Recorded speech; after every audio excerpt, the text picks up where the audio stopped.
Hey guys, instead of making $40, $50, $60,000 a year, I'm going to show you how to make $74,000 in 1 month on Google. Let's go. So since we want to sell products on Google, we want to reverse another intent-based buying platform, which Amazon is great for. So hit the bestseller button and click on most wished for. Select any category. I went ahead and selected sports and outdoors. Scroll through and look for unique products that you could sell on your own online store. I found this awesome weighted fit hula hoop. So now let's validate the product that it'll work to sell on our own online store.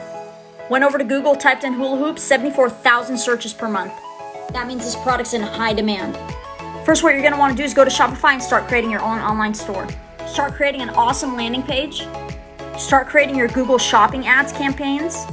Now, since we're using Google, we wanna use eBay to dropship the product to the customer when we're testing it. If you're getting 15 orders a day, then you want to private label and buy in bulk.